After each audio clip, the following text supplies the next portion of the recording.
This is Richard Greaser coming to you from the Bugle newsroom in a secret location in New York City. We all know Canada is ran by a bunch of nicotine deficient losers. The country is on the verge of collapse following Canada's loss to the United States in hockey. The morale is so low that individuals like Sly Guba are begging for Donald Trump to annex the collapsing country and force them to use tether. There's a man, though, who couldn't be bothered by all the bearish sentiment. Joining us tonight is a former HR representative for Marlboro, non-compliant English teacher, and touring podcast guest, organizing Bitcoin meetups, unfazed by cold weather, paddleboarding and advising the Canadian government on economics in the city of Ottawa, is the broken ruler. While some may call him delusional, others see him as an optimist who will never let the communist looters get him down. Rocking a beard and a clean haircut, you can see lasers coming out his eyes as he attempts to orange pill government officials. Welcome to the show, Boomer. Would you prefer us to call you by your Bitcoin name or your fiat name? You can call me anything you want, Richard. Like, it's just an honor to be here. And like that introduction, like that, tears in my eyes. Like I've never felt so honored in my life. And most of that is actually true. What do you mean, most of it? I'm a journalist. Clearly. No, man. Like, it feels good. Like, it feels good to be here. But I'm not exactly advising many people in the government over here. Nobody listens to me. I'm a public servant in the same way that, like, the old lady at the DMV is a public servant. I just do my time and I check out. Your day job is to analyze, but your job is to listen to macro podcasts. Is that how you would categorize it? I think everybody's job is to listen to macro podcasts. But yes, like I do listen to a lot of macro podcasts while I'm at You work. just happen to get so let's be that clear. You believe it is everybody's duty or everybody's job to listen to macro podcast. You just happen to get paid by taxpayer dollars to do it. I can say that is sometimes the case. Okay. You know, if you're not listening to macro podcasts or Bitcoin podcasts at any moment of the day, that any spare 5 minutes, then you're just short your 40 hours, right? You got to get as many macro podcasts out there as possible. You got to get as much Bitcoin podcasts out in there as possible, right? If you got a meeting with HR on the 4th floor and you're on the 8th floor and it takes you 5 minutes to get down there, then you better have those headphones ready and you better plug those bad boys in. Like, that's 5 minutes you can listen to Larry Lepard. Right. But if you have to shovel your driveway, before you go to your job listening to macro podcasts, that's a great time to listen to macro podcasts. Absolutely. And so this is, we've had a lot of guests. I think you're our 10th on this podcast, and a lot of them, they come on here and they say, of course, I listen to 40 hours per week of Bitcoin podcasts. I totally do. But they don't. I mean, most of them haven't even listened to the podcasts the week before to prepare. They didn't even take coming on our podcast seriously enough to listen to the episode right before it to see what it was all about. So it's very unlikely to me that they listen to 40 hours per week like they say.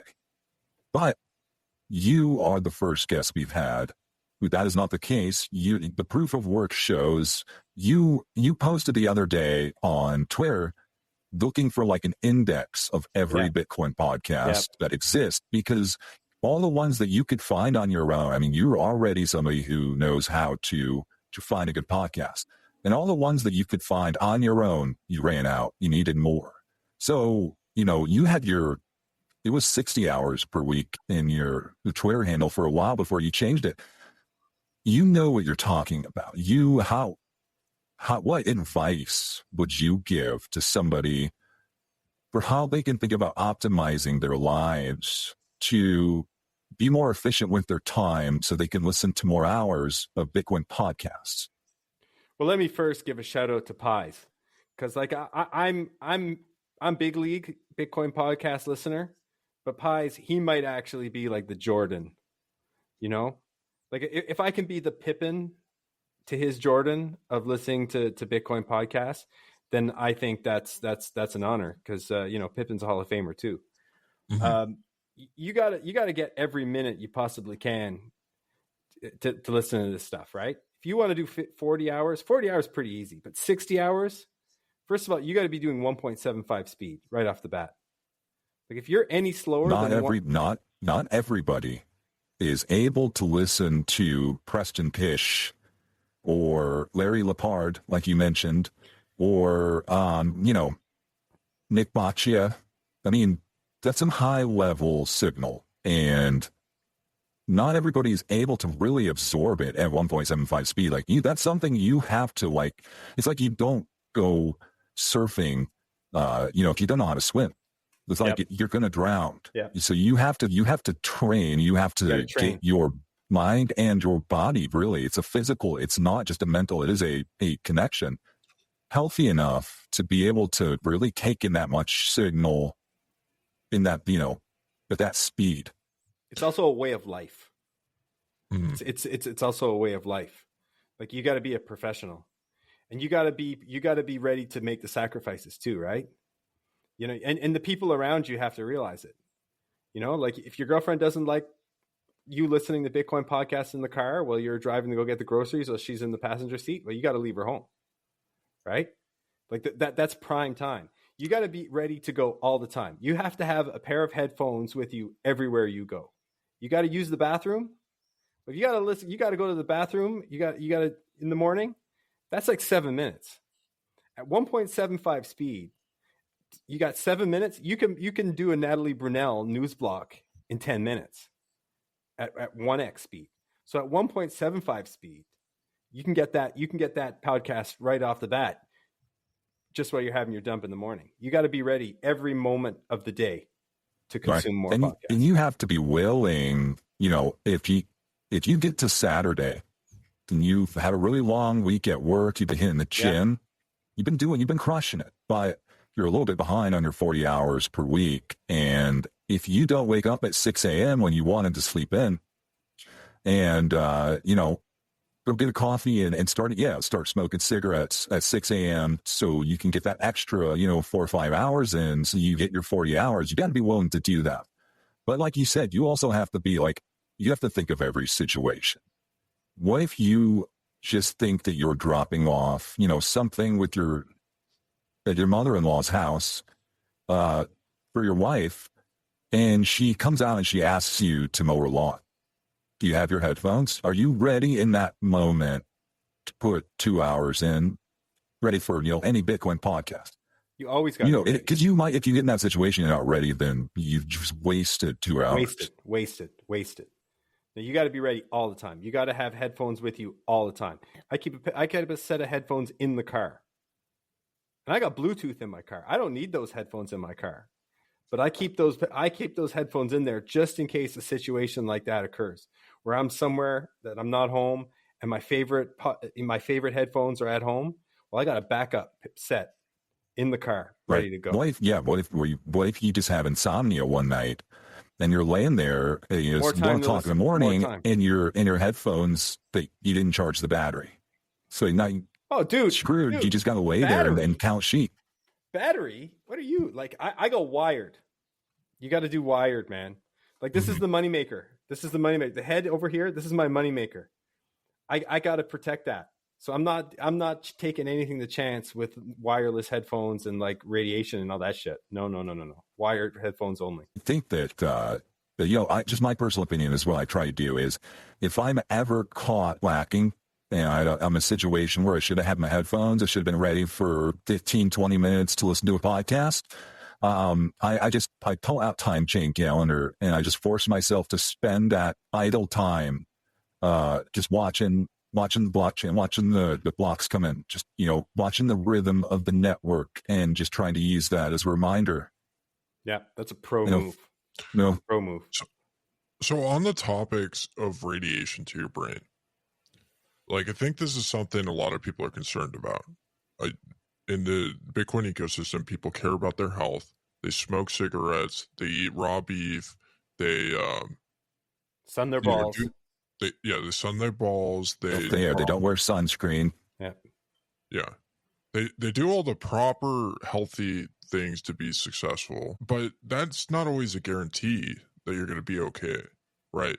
So, like, one of the biggest concerns myself that I have for my own health is, how do you protect yourself against the Jewish space lasers? Well, you gotta, what color's your roof? If your roof is anything other than blue, then you're not, you're not taking it seriously. So you got that's a huge conflict. Families want to paint their roofs orange. They want people to know they're Bitcoiners, right? Bad OPSEC. That's true. There you go. That's a good point that you bring up, because how do you maintain OPSEC as a Bitcoiner if everywhere you go you have your headphones on or ready to go? It's like a cop is walking. Somebody's walking around with whatever. They give away by their behavior. Well, there's a few things you can do. You can pretend that you're on the phone, right? You can turn the volume down a little bit and just start having a conversation with yourself. And then everyone around you thinks you're talking on the phone, right? That's one thing you can do. Or you can just start randomly singing. You just start singing, "The boy's mine, the boy's mine, the boy's mine." Like, people think that you're listening to the Brandy and Monica. That's what you got to do. And then what you always have to do too, like every good 40-hour-a-week Bitcoin listener knows this, you always have a couple of podcasts loaded up that aren't Bitcoin podcasts, just in case. Mm-hmm. You have a Jack Cruz podcast on the go. Just, you can go on there real quick, or Joe Rogan one. That's a good one. Yeah, I think, that is something I good have... OPSEC.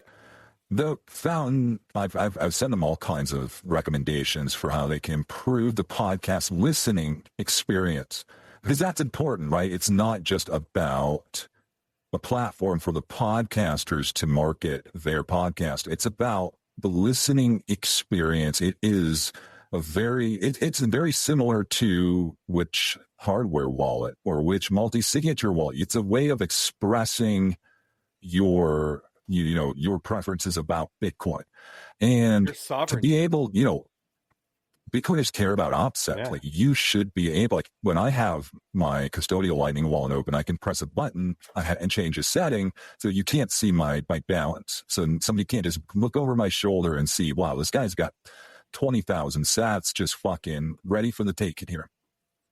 So, like, I don't want them to graze over my shoulder and see that I'm listening to, like, the Blue Collar Bitcoin podcast, or, Green Light Candle podcast, or, Guy Swan or something. Like, I want to be able to hit a cloak and make it like this guy's listening to Tucker Carlson, or this guy's listening to the Progressive Bitcoiner podcast, like something like that.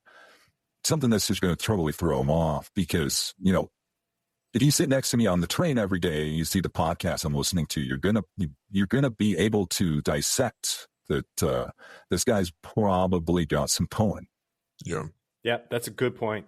One that, especially that I can, I completely agree with that. Like, I really like the High Hash Rate podcast, and that's one that I don't want anybody knowing I'm listening to that while I'm at work. Right. Or right, like if you're at family and, like, your father-in-law sees your podcast, sees a big old pot leaf on there. Yeah, a pot leaf and a Bitcoin logo. Mm-hmm. Like, they're gonna think this motherfucker is non-compliant. Yeah. One of my favorite wallet features is in Blue Wallet, and I'm sure other wallets have this, but you can have decoy passwords so that you can open up a wallet and show, like, a either low balance or no balance. So, like, say you get wrench attacked. Yep. That's the case. And, like, I think you need the option to do that with Fountain, like, to have better OPSEC, essentially, if that makes sense. You have a decoy password to get into Fountain. Yeah. I should be able to change the entire branding of your app so it just looks like I'm listening to Joe Rogan on my Apple, podcast app. Like, I don't want them to know I listen to Fountain, that I use Fountain. But think about the implications of people knowing that when you're listening to podcasts, you are literally streaming money. Yeah. From your phone, over your Wi-Fi, over your data, like that. They're gonna want to come and steal that. Yeah. Yeah. It's like there's so many examples. So like I think it'd be pretty easy to pitch like for Oscar Mary, he's probably thinking about this. He's like, okay, wow, another feature that is expensive to implement that takes a bunch of developer time to do. I think that you could easily argue for like an OpenSats grant or an HRF grant to build this because there there's women in Islamic countries where it's illegal to listen to Bitcoin podcasts without your husband's permission, without essentially, approval. And they shouldn't be deprived of Bitcoin podcasts, in my opinion. They need freedom tools to be able to listen adversarially. Yes. Like what I wouldn't give to be able to listen to a Bitcoin podcast, but if somebody saw my phone, they think that I'm listening to NPR. Mm-hmm. Oh, yeah, exactly. If you're exactly, you don't want to be listening to Joe Rogan in Washington, D.C. or Ottawa either, right? You want to be listening to NPR. You want to be listening to Jon Stewart. Yeah. Something like that. Yeah. So like, I agree with you, Richard. Like it's good to think about those girls in Afghanistan, but I'm worried about me too. Mm-hmm. I think that this kind of, we could talk about features all day, but I think it comes down to Oscar Mary and his team at Fountain. Like, I get it. They are building a revolutionary product. They are creating one of the most popular, apps in this new value for value Bitcoin-based economy. That takes a lot of time. They don't have a lot of employees, so they're doing a lot of work. And I know that they're always fixing bugs because Fountain, that's, if you work at Fountain, I can't imagine you'd be doing anything else. But I don't think maybe they don't have enough time, or maybe they've just kind of gotten too. They don't want to take their work home with them. I just don't know if they're listening to 40 hours. I don't know if Oscar Mary is listening to 40 hours of Bitcoin podcast per week, because I think if he was, the user experience would be much more, it'd be a much bigger project. I got to push back a little bit on that. Like, I think guys like Oscar Mary, I think they're heroes. Like, he's not listening to 40 hours. I didn't say that. I think he's not listening to 40 hours of podcasts. I agree with you. But he's building a platform so that I can, Where's the Human Rights Foundation, helping him out? I think that he's sacrificing for me. Mm-hmm. I think that everybody deserves to be able to listen to 40 hours of Bitcoin podcasts per week. And I think that I just would rather live in a society that has the low enough time preference to understand that even if somebody who's sacrificing everything to build that product, for me, like we should still create the incentives for them to be able to listen to 40 hours as well and raise their thing. Yeah, I agree. And listening to 40 hours or even 60 hours, it's low time preference. And it's also a lot like Bitcoin. It's capturing stranded energy. Like, if you want to get up to the upper echelon, like Pies, if you had Pies on here, like I said, Pies is the Michael Jordan of listening to the podcast. Mm-hmm. That Pies, he's capturing every last second of his day. Just like the Bitcoin mining network captures every last electron of wasted and stranded energy. Did he, one of the themes of this podcast, as you know, as a longtime listener, is we talk a lot about things like regulatory clarity, the right to be compliant, the problems of a non-compliant government. And I think that you probably understand and you come from such a compliant country, and Canadians, they really value their right to be compliant, and they don't want that to be taken away from them. And so there's a lot of people up there who are very worried that if they get annexed by the United States and become the 51st state, that their right of compliance would be, potentially threatened.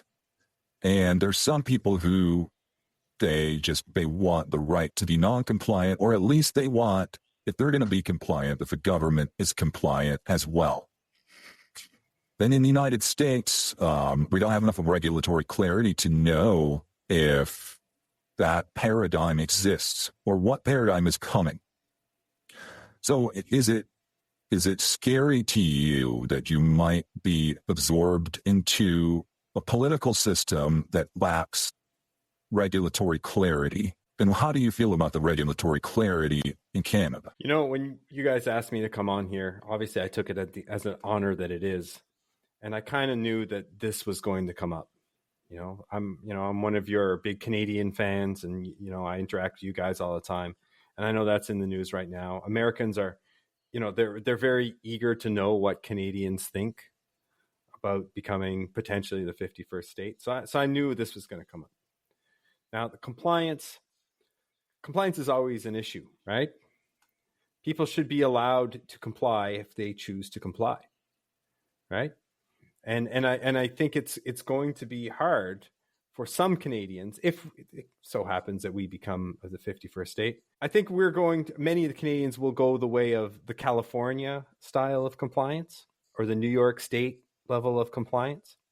I don't think everybody in Canada is ready for the Texas level of compliance. There might be some out there, like in Alberta, there might be some people that are ready for that, but not everybody. Yeah, Steve Barber, he's excited about that. He's ready. Like he's ready. Like, he's been counting his coal, like he's ready. Play lick and pleb. He's ready to live the Dallas, Texas life. Oh yeah. Well, Plate already has a spare cast iron pan, like an even bigger cast iron pan to cook his eggs. Oh yeah, tariff-free Midwest American steak cheaper every eggs, day. Cheaper steak. Yeah, no tax, like lower taxes. Man, it's gonna be great for some people. No. Yeah, I'm torn with the whole 51st state thing. I like Dunkin' Donuts, and I don't really like Tim Hortons. So on that's a major plus for me. Like if I trading out Tim Hortons for Dunkin', that's a win. Is that going to get you, the Canadian compliant version of death threats for saying that when people in Canada hear that? It might, but sometimes you just got to put your name on it. You got to own it. I'm bullish Dunkin' Donuts, and I'm bearish on Tim Hortons. There's that, and there's also, how hard it is to get Marlboro cigarettes in Canada. You have any idea? No. It's really hard. I haven't heard that. It's really, really hard to get Marlboro cigarettes. Even KYC. What kind of cigarettes do you get up there? We have Players. We got something called Players. We got something, we got these Canadian brand cigarettes, and our KYC cigarettes have like a lot of weird messaging on them. On the cigarette themselves. With the American cigarettes, you have a little bit of messaging on the package. Well, right. Up here, we have the messaging on the cigarette itself. Interesting. Yeah. And it's a big. It'll be a big change. It'll be a big change if we become a part of the states. What is the what are taxes like on cigarettes, and more broadly, what is the situation with people, your peers right now, trying to afford taxes in Canada? Are you worried about having to afford taxes in the United States, or would you rather have the tax system of Canada? We're concerned about that. We already are taxed pretty high up here, and we don't know what's going to happen. Our dollar is also weak, right? So like we Canada doesn't even have a tether. The Canadian dollar is not worthy of a tether. So we're kind of worried that if we have they even have some for the European countries, but not the Canadian dollar. Yeah, are we going to have to pay taxes on top of our taxes now?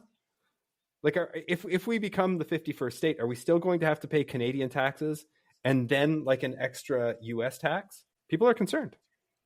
Do you think that it would make it easier for you to get tether on Tron? I hope so. I think you would be paying your U.S. federal government taxes, and then you would be paying your provincial taxes. But I don't think you'd be paying Canadian government taxes. And you wouldn't have to pay any more taxes to the Queen of England. So that we would put a stop to that. Yeah.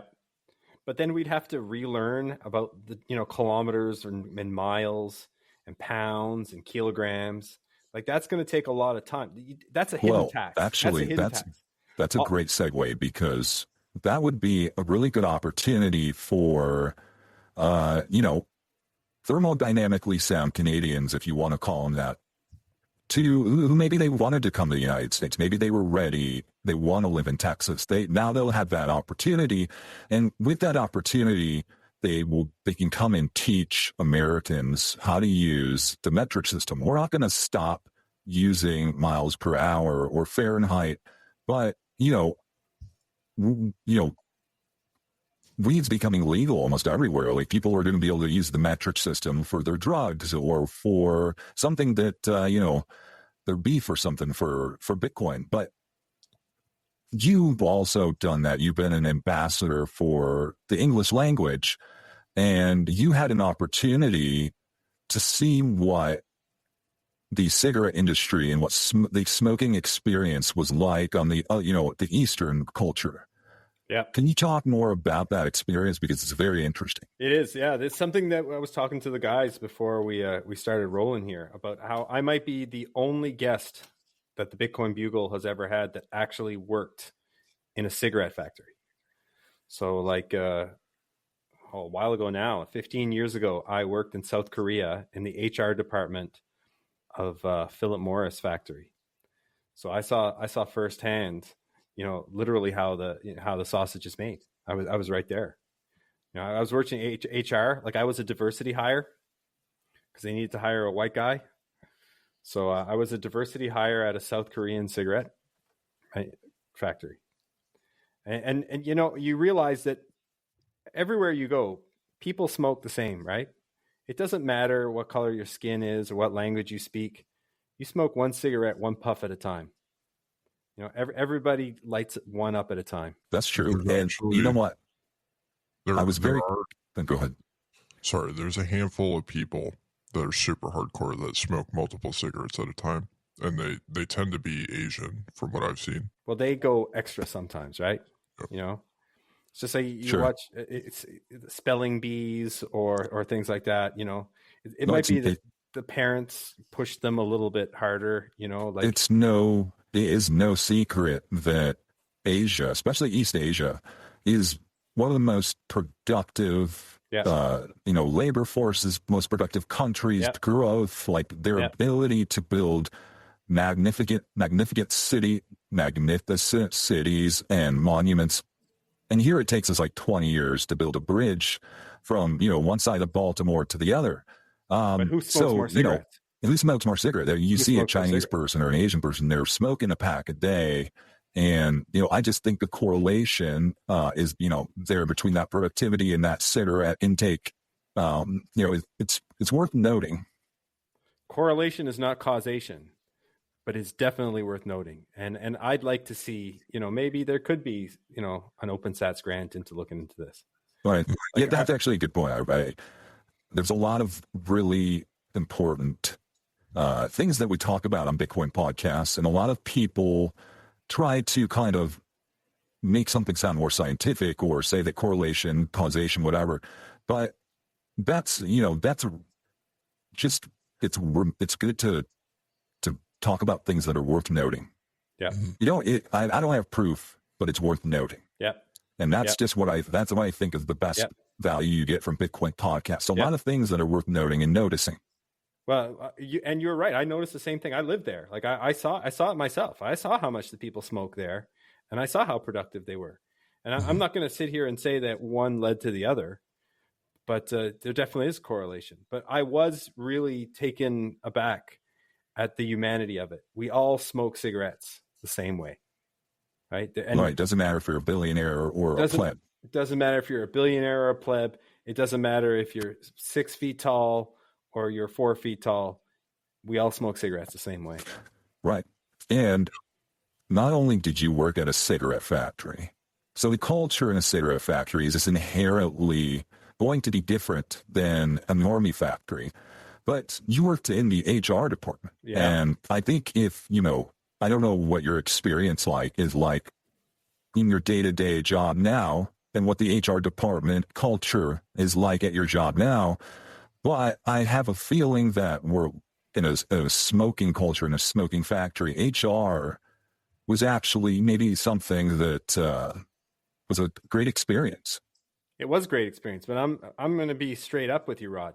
I'm a man of the people, right? So while I was working in the HR department, I spent most of my time with the plebs, with the cigarette smokers, like on the factory floor. Like my office was not where the regular HR offices were. My office was literally right next to where the Parliament cigarettes were. Right, it's easy. I think too many HR people, they don't understand that they're basically cops. They are the cops policing behavior at work.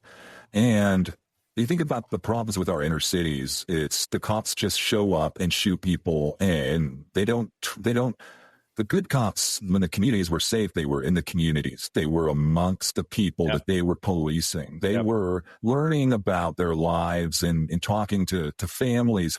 And so when there was dispute, it could be easily, peacefully, and mutually beneficial for everybody involved.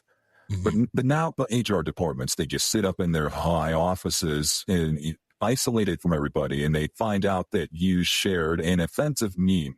And they don't even know that you listen to Bitcoin podcasts. They don't understand that you're on Bitcoin Twitter, and that like these types of things are just not, offensive, because we're so much more intellectual than these normies, and we understand the nuance.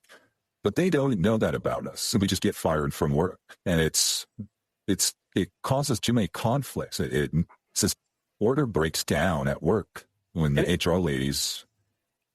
Yeah, they're just too much like cops. It's frustrating because of all the people who have time to put in the 40 hours of listening to Bitcoin podcasts, you'd have to think that the HR ladies are at the top of the list who actually have the time. Mm-hmm. But they are the ones that are doing it the least. I mean, they probably listen to like a Peter McCormick podcast every once in a while, but that's about it. Because they have fiat authority. So why, they're not incentivized to listen to or follow an ideology that does not respect fiat authority. Yeah. I think part of the reason why is there's just not, there's no Bitcoin podcast for HR professionals, right? Like there's a blue collar Bitcoin podcast, there's a blue collar plebcast, there's all these different niche podcasts, but there's nothing for meme policers and language policers and people that yell at you for telling your coworkers that they're hot, stupid shit like that. Yeah, there's no podcast for nags. There's no podcast for hall monitors. There's no podcast for teachers' pets. You know what I mean?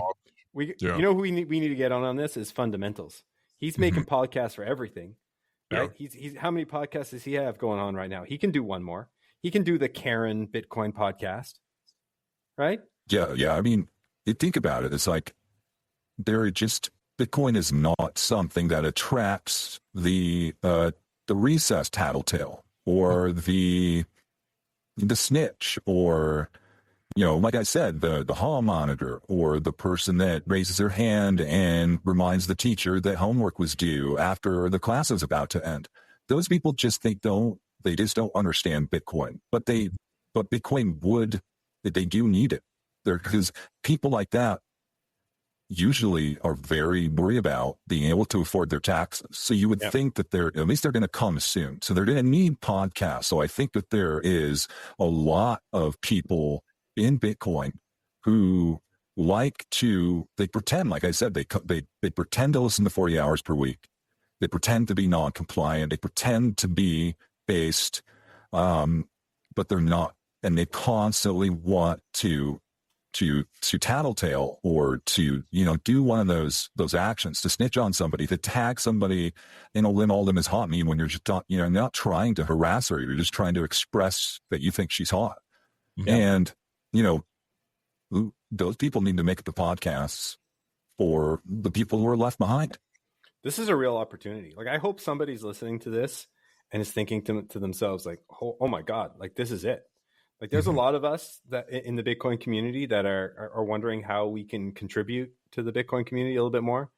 Like, some of us organize meetups, and some of us, we do a podcast, or we do TikTok videos.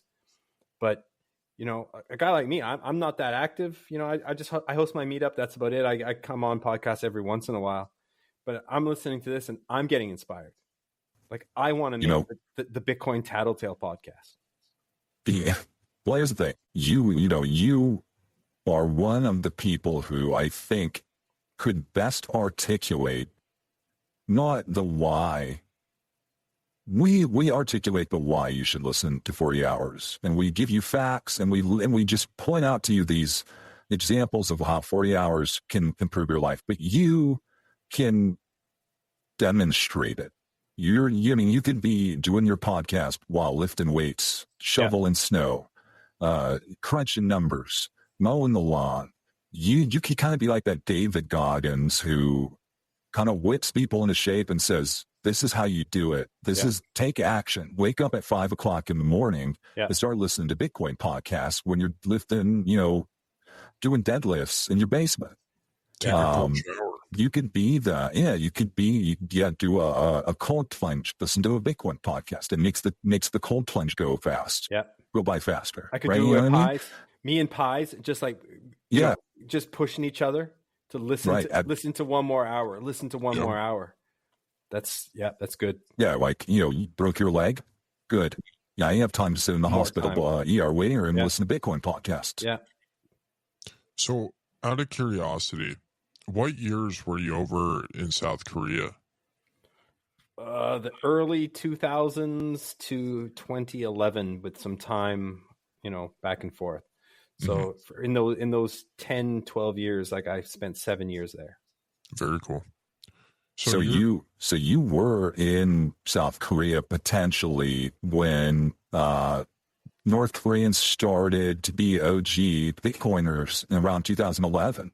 Mm-hmm. Yeah. Did you ever thought about that? Like some of the earliest people to go on the Bitcoin standard were, just right up the hill from me. I never thought about it till right now, but that's true. That's completely true. So I know there's a tenuous relationship between the West and North Korea and South Korea and North Korea. With you must be very familiar with the South Korean culture. You probably listen to a lot of K-pop. Why do you think the Western media ecosystem, specifically PodConf, has failed to recognize Bitcoin or North Korea as being the first nation state to go on a Bitcoin standard? Well, PodConf don't do a very good job at diversity, equity, and inclusion. They see, Koreans, North Koreans, so they're going to dismiss them right away. PodConf, we know, they Are you suggesting they're white, fascist, white supremacists, or male patriarchy, all the stuff that liberals hate? I'm not saying it, but correlation, causation, there's something there. Sure. Okay. So maybe that's why they neglected North Korea, right? Do you think it's purely because the attractive white American Bitcoin podcasters make the most money, are the most valuable sponsorships? It's true, right? Maybe.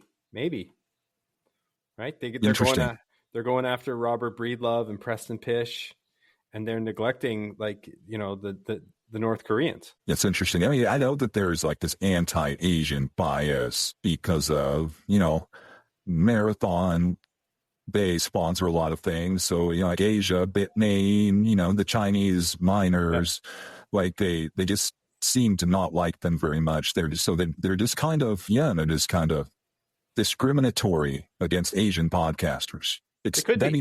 Who's the jewel? Who's the commander of Bitcoin in Asia right now? It's Dylan LeClaire.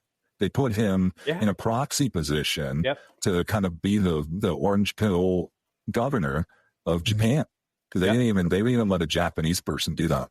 Yep. It's like the new form of colonialism. Like, right. Joe Nakamoto is like the guy who spreads the news in the global south. Mm-hmm. Like we do have an Asian Bitcoin podcaster, Laura Shin, and she's just been mocked and ridiculed. Exactly. Everybody kind of uses her as a punchline and doesn't respect her credentials as, a credentialed journalist. Yeah, like Michael Saylor's been a big part of that. Like he was very demeaning to her and mansplaining Bitcoin to her. Isn't she an Ethereum person too? Yeah. So maybe that's why. Like you have to give minorities a pass, right? If she's like the only Asian Bitcoin podcaster, you have to give her a pass. Well, I mean, they give like a lot of people passes, like Jack Mallers, right? Like he works very closely with Tether, which is, what do they use that on Tron and Ethereum? So, yeah, this is just a puzzle I've been trying to put together. And I think we need to challenge the larger ecosystem to recognize North Korea. Many of them don't know the history of North Korea. They don't know that the Kim dynasty, hailing back from, the war hero Kim Il-sung to the birth of Kim Jong-il on Mount Pictou to his son, Kim Jong-il and then Kim Jong-un. They don't know the history of this dynasty, the low time preference that they have. And they're all hyper focused on Bugle. It's a shame because I feel like North Korea, like Kim Jong-un, if he went to the Bitcoin conference, can you imagine how bullish that would be? How much NGU there would be? We got to get Pete Rizzo into Pyongyang. Mm-hmm. That should be like one of the things. That's a great for 2025. That is a great idea. Honestly, we need to send an emissary. From PodCont to basically like Richard Nixon. He met with Mao on the Great Wall, and we need to send Pete to go meet with. So Kim Jong-un's like main Bitcoin historian. He's whoever the Pete Rizzo of North Korea is. We need to have them meet, and there needs to be, at least an initial Bitcoin podcast that they record together. And I think the relationship would build out from there. I mean, Danny Knowles could have the North Korean Pete Rizzo on after that point. It could be we could probably get a permit to get Fountain up there. I mean, especially if you could, hide the podcast you're listening to. It'd be much safer for North Koreans to listen to Bitcoin podcasts that way. But yeah, I mean, that's a great idea. I mean, this is why, we listen to Bitcoin podcasts, because we just had an idea pop like that. And you said, let's send Pete to North Korea and boom. Well, we got Bitcoin 2025 is in Las Vegas. But as far as I'm concerned, 2026 has not been determined yet. It's going to be Gaza. Gaza. Well, 2027. Let's do 2027 in Pyongyang. Perfect. They're going to need, they're going to need that time because they got rid of all their chairs, as you know, in North Korea. But when the Bitcoin PodConf conference hits North Korea, they're going to need chairs. Yeah. I mean, what I foresee, because I believe strongly in the reunification of Korea as one nation, and I think many of the people there locally also believe strongly in that on both sides. And I think the way to really start moving that direction is for them to start a Bitcoin podcast on the 38th parallel. To have a North and South Korean. Huge. That'd be huge. And then you could be a studio they could watch something in the Genesis podcast, and they could create that as a studio that North and South Koreans could schedule time to come and use that to talk to each other and have a Bitcoin podcast with each other. And they could do that one by one as the podcast phenomenon grew. It already exists. There's already a building right there where the armistice was signed back in 1952, right? 52? Was it 52? Right. Where they signed the peace treaty. The building is still there, and there's still guards from both sides protecting the side. So we could put a Bitcoin podcaster in that building and build a studio in that building. You, one by one, the Korean from each side would podcast together. Yep. Until North and South Korea's incentives were realigned. Yep. And the border would cease to matter. I mean, once everybody is a libertarian Bitcoin podcaster, they don't believe in borders anymore. So who's going to guard the borders? They're not going to do it. It's not going to make sense. And that's how you reunify that country is one podcast at a time. And the one of the things I think should do at the Bugle, Richard, is one of us should probably create a K-pop song. A K-pop song to let the Korean Bitcoiners know that the intellectual Silk Road side of Bitcoin in America and in the West is ready to engage. Yep. PodConf may have let them down, but the Bugle is still there. Oh yeah. So, I think it's probably time to get into the boosts. Richard, do you want to let Boomer know the process and we're doing here? Yeah. So before we go into the boost, I ask every guest 2 questions, and I think they're very, very important questions. So the first one, I think we talked about it. I can't remember if we were recording or not. The first question is, did you listen to the last episode of Behind the Podcast? I swear to God, I did. I just don't remember, because the one with Mars was so good that's the one that stuck in my brain, and the one with Sly was so good and fundamentals. So I did listen. I swear to God. Did you know that Mars is secretly bankrolling the Bugle behind the scenes with his all the money he's making driving a forklift around? Not surprised. He's our shadow financier. He's our version of USAID. Mars spits bars. So Mars spits bars is to the Bugle what Tether is to Swan? Mm-hmm. Yeah. Exactly. Except for Mars would not rock us. Yeah. Yeah, what the CIA is to Bitcoin Magazine now. The second question is, are you Jewish? No. Are you okay with not being Jewish? Or do you wish you were Jewish? I'm perfectly okay with not being Jewish. I swear to God, I'm from a place where there were no Jewish people at all. I don't think I'd ever met a Jewish person until I went to university. Mm-hmm. Not that it, Yeah. I mean, right. There's anything wrong with that. You had to get up on Saturday and drive an hour to go to the bank. So you obviously didn't live, in a town with Jews, but you get to college, right? You get to university. Yeah, I had a very similar experience. Did you feel like growing up without any Jews around you that there was an absence of good accountants and comedians and podcasters and newspaper Yeah, there's writers? no good podcast, no good movies coming from your area either. No good movies. I noticed that. No good movies. Very good.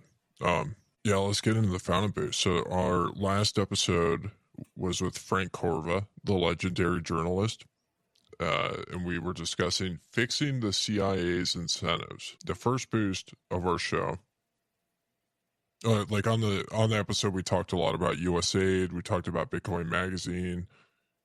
We talked about Lynn Alden's Hot. We talked about the Gaza conference. It was we covered a lot of ground in that episode. But the first boost of the show, let me actually do this. This is better. First boost of the show is from Late Stage Hodl for 10,000 sats, who says, Thanks to Oscar Mary for supplying the auto rewind function in Fountain. I used to think this was a glitch, but now I know this must be AI implemented under the hood to ensure that it automatically rewinds the most important portions of my favorite Bitcoin podcast when it knows I was too focused staring at Lynn Alden's ear on what Bitcoin did episode cover page. We've all been there. So, Oh yeah, I mean, I can't tell you how many podcasts I just forgot 15 minutes of because I saw Lynn Alden's picture on, when I was scrolling for the next one. mm-hmm. She is very dreamy, I will say. I talked to somebody who told me that they got distracted seeing a video of Lynn Alden on their Twitter timeline, and it caused them to paste the wrong Bitcoin address into a transaction. So they sent some sats to, a phantom address because it's almost like getting distracted by a pretty woman and me crashing a car. Oh, one thing, I think this is pretty standard in being a public servant in Canada, Boomer. I'm pretty sure that you're supposed to do acknowledgments to the tribal lands and land acknowledgments. Yeah. Land acknowledgments. Did we want to do land acknowledgments before we continue any further? Well, you're supposed to do land acknowledgments at the beginning. I don't know if you do them at the end. Like, if you start a Bitcoin podcast, would you begin your episodes with the land acknowledgement? But you have to. Sure. Okay. Yeah, like of course. Well, I think the Canadian Bitcoin podcasters don't do it. I think because this is an honest mistake. We forgot to do it at the beginning. So I think we should do it before we continue any further. Well, I would, on behalf of my good friends here at the Bugle, I just want to acknowledge that we are on the unceded land of the Anunnaki tribe, and that we respect them and their sacrifices. Yeah, one of the things we did early in this podcast is we did a land acknowledgement at the beginning of an episode, but we did a land acknowledgement to the U.S. dollar because we predicted that Bitcoin had already won back in the summertime. So we did land acknowledgement for the U.S. dollar, and I think maybe that it's time to start doing that more broadly because people are really catching on now that Bitcoin has already won. So it's like we're colonializing the economic system, and we're taking it from a dying, manifest destiny. So it's time to acknowledge it. So are you going to keep on rambling, or are you going to do a land acknowledgement, Rod? Or do you want me to do mine? Oh, I didn't know we were all three doing them. Oh yeah, we have to show respect here. Sorry, go ahead. All right, I want to do an acknowledgement to Kalpesh, who owns the 7-Eleven, which is downstairs. He hails from Mumbai, India, and he came with his family. And I am currently in the Bugle studio residing on Indian land. And I just want to acknowledge him and his tribe and all of his family members that work with him at the 7-Eleven downstairs. Well, I'm Rod Palmer, and I would like to acknowledge the Aztec, Mayan, and other Latino BIPOCs who used to live on this land, but is now, in Texas, 20 acres for, 2 Bitcoin. It's cheap. And it's all because we stole it from the Incas, the Mayans, and the Aztecs, and the Hispanics. And it just acknowledging we have to stand on bloody soil. Yeah. I also want to acknowledge the super smoking hot BBL Veronica that was in the room next door, and she actually got deported recently. That's heartbreaking. I was told that the thick Latinas could stay. Well, unfortunately, some of the ice guys are really they don't like the big booty Latinas. They are light in the in the sneakers, so to speak. Mm-hmm. They don't think Linda Alden is hot. They haven't been orange pilled yet. If they were orange pilled, they would leave the BBLs alone. Do you think more people would be like Lynn Alden pilled if Lynn Alden did a scene like in Basic Instinct? You know that scene in Basic Instinct when Sharon Stone is like being interrogated and she opens her legs? Like, do you think more people would be Lynn Alden pilled if Lynn Alden did a similar thing but with her ear? Well, I think the thing about Lynn Alden is she's doing something impressive right now. She's really like this type of Atlas figure just shrugging the world above her head, in the sense that she is going around redefining beauty standards in a world that's so about, like, you've got the Laren booties, you've got Iggy Azalea pumping meme coins, you've got the Hawk Tour girl talking about blowjobs and rug pulling people. Lynn Alden, It's dropping signal. yeah, she's dropping signal, and that's part of the reason why, you know, she's so hot, is because she's not trying to leverage, you know, her figure or these different aspects about her in any sort of sexual manner. She's just going out there, just spitting fire, molten hot lava, and I would say that's incredibly hot, and that's very different than a lot of these other Bitcoin women. Like, she's not like Isabella posting pictures of herself or videos of herself sitting in a hot tub in a bikini. She's not like what's her name? Laura Helpburn. You know who I'm talking about? The Bugle Yeah, girl. Laya Halpern, the fake tits. She's a funny talker. Yeah. Yeah, I think Who's- she's Podcop sponsored for sure, right? She's like Podcop paid for the those. Aubrey Strobel of London. Mm-hmm. But she's worse than Aubrey Strobel. Like, I think Aubrey Strobel, like, she knows she's hot, and she's using her asset to promote the adoption of Bitcoin. But Leia is just like a full-blown Well, shit Aubrey used to queen. be a shitcoiner. Aubrey Strobel is like the prodigal hot babe of Bitcoin. She kind of learned that Bitcoin only is the way to go, and she came back. Yeah. I respect that. But Lynn Alden is just in a league of her own. Yeah, she's the Wonder Woman of Bitcoin for sure. Yeah. Well, thank you guys for doing the land acknowledgments. I think that we should probably do that more throughout probably at the beginning of the next show. The next one is anonymous. They boosted 5,000 sats. Aaron Van Verum has a girlfriend. I can't believe it. Is there any proof of that? I love Michael Saylor in a gay way. I don't remember talking about Aaron, except for that Frank liked working with him or something. But I remember the girlfriend part. I think, yeah, I mean, Boomer, do you have a girlfriend? Are you married? Do you have a wife? Yeah, I got a girlfriend. Mhm. Yeah, she's good. She understands the Bitcoin stuff pretty good. She thinks like Lightning is a shit coin. That's when you know you got to keep There you her. go. That's when you know you got to Yeah. keep her if it's not base layer, it's a shit coin. Based. That's the definition of a based girlfriend. Based, yes, very based. So, did you teach her about Bitcoin, or does she know about it before? That's she had dipped her toes into Bitcoin before we got together. But I definitely pushed her along, but she had already gotten herself to the door on her own. So she basically was like, I need to learn about and buy Bitcoin so I can afford my taxes. And then she met you and she's like, all right, this motherfucker is listening to 40 hours per week. I just have to be able to use his node if I need to use a transaction. Oh, yeah, a little bit. Like, it's a way I think like I'm a filter for the podcast.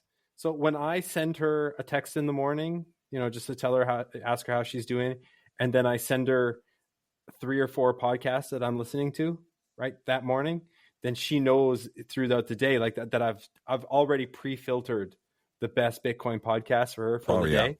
Like, she has a tough time getting to 40 hours. She probably does 20 hours. But it's like doing push-ups from your knees. It's 20 hours is for girls. It's hard, right?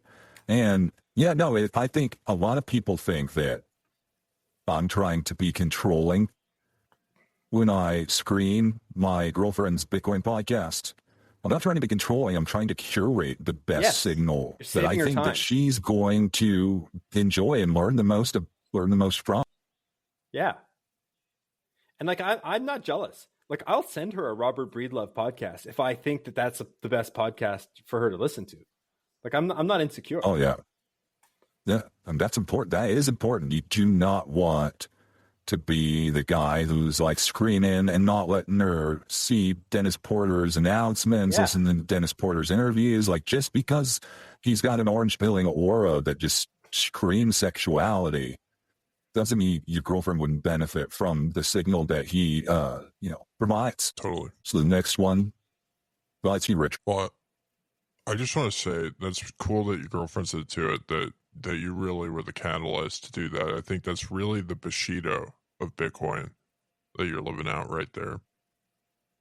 And it would be interesting to do a podcast on that process, because I think there's a lot of orange shells out there that are really frustrated, that want to get a potential girlfriend into Bitcoin, but they're struggling with it. And so understanding the tactics that you used to have a good relationship like you have, I think would be helpful for a lot of these guys. I think that we need to get further along in the bull market for that to make sense, because we need the bull market to happen to get the girlfriends. And then once they have the girlfriends, then it's getting them orange pilled. You don't want to put the carriage before the horse. Yeah. I mean, I think that sounds pretty reasonable to me. It's kind of like what you were saying earlier about, like, you smoke cigarettes one puff at a time. Like, you got to take the relationship one step at a time. The next boost is from Dave 40 HPW, who says, for 2100 sats, who says, V for V, Tether is BTC, LAIH, Macro and GU. Frank knows. I guess Frank knows. Right. No, Frank understood. He understands the assignment. I mean, he's working in Washington, D.C. right now. He just knows he's got to be locked in 40 hours per week. It's on a checklist. It's not something that he has time to think about. He has to build it into the routine for him to, report the news. He's one of the most important reporters in Bitcoin right now, because he's close to the first Bitcoin president. So there's just a lot of regulatory clarity that we're waiting on. Frank knows. Definitely. Well, yeah, I mean, there was a lot of interesting buzzwords in that one. I really hope that Donald Trump does an executive order declaring Lynn Alden as hot. That would be that would be really like a turning point in our culture, where we're finally getting rid of sexism and all that. DEI and then all the sexism on the other side. We're getting rid of it, and we're just going to kind of commemorate that by making it official. Boomer, are you on Nostr? Yeah, I'm on Nostr. I tagged you guys a couple of days ago, this morning, maybe it was just wrong. I'm usually the one on Nostr, so I saw that. Yeah, I know. Yeah, it's hard to use Nostr on a typewriter. Yes, it's just hard to use Nostr. I understand. Like, my name's Boomer for a reason. It's not because I'm old. Well, I think something that's really important for people to understand is the revolution will not have good UX, and it's going to be hard. Yeah, it's got to be for it's got to be able to put that effort in to do 40 hours per week. You got to be able to put that effort in to learn how to use a cold card. You got to learn how to use Electrum server. Like, the UX here is terrible. Lightning, the UX is terrible. But that's why there's BTC sessions tutorials. That is why there is Bitcoin podcast. You just have to be willing to put in the work. Proof of work. The last two is Boomer, him, Pies, we talked about him. 2100 sats, value for value, Mushroom Flex, let's fucking go. And then another one, 1000 sats, yo, mind blown, value for value, Mushroom Flex. He was probably jackhammering out on some job site in the negative temperatures. But he was still listening to Bitcoin podcasts. He just had, get the right right earphones. Keep your ears warm while you're listening to Signal. How many hours do you think Pies puts in a week? I think physicists might want to study this, because I think he's somehow slowing down time for himself and listening to more hours than are in a day. And I'm not even accounting for putting it on 1.5 speed. I'm saying I think Pies has to listen on normal speed. He still gets his time in, but I think that's just my guess. But he's doing it. So a real Chad. He's doing it. Well, Boomer, thank you for coming on. It was an honor to hear that it was an honor for you to be on our show. What would you like to tell Bugle listeners? And I think you are qualified to, give us some advice. What advice would you give to the Bugle? Advice to the Bugle, man. Like I wouldn't ask if we didn't want to know. We're talking to a public servant right now. Right. We are honored to have feedback from a public servant right now. I'm very impressed with the initiatives that you've made in the DEI space with the new contributions. You've added a little bit more diversity into your crew over there, and it hasn't gone unnoticed. Well, thank you. Thank you very much, Boomer. Where can people find you? Or do you, which group chats do you like to be contacted in? Geez, I'm not much of a group chat person. I'm also not much of a Twitter Spaces person either. Like, I just don't have time for that. Like, if you're putting in 60 hours of listening to the Bitcoin podcast, you have to make sacrifices. Like, you can't do it. And unfortunately, Twitter Spaces and group chats are two of the things that I've kind of had to sacrifice in order to get my 40 hours in.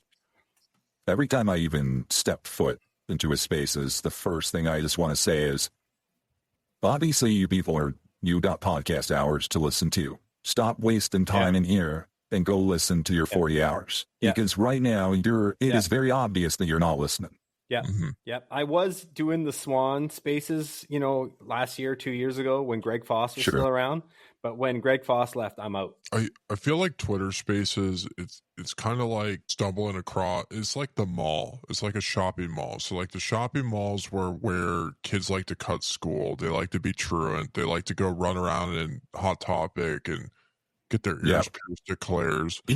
It's 10, It's 10. You try to go to Sbarro to get a slice, and some 10 bully is throwing, a banana peel to try to trip you up. Yeah. Like it's like Bitcoin podcasts are like the NFL. You know what I mean? Yeah. It's the biggest stage. It's the important stage. It's where the top level talent goes. And Twitter Spaces is like the Canadian Football League. Yeah. Yeah. The best you can do in the CFL and in Twitter Spaces is get your reps in so that you're ready to go to the major leagues when your time comes. Yeah, and also remember that the tools available at your disposal. If you have a hard time like dealing with the fast pace of evolution of Bitcoin memes, because it can be a lot to keep up with, you can use tools like Noster to stay engaged with a community with a much, much slower evolution of, memes and good memes, good content. You can just kind of go at your own pace. Facts. Thanks for having me, guys. Thank you.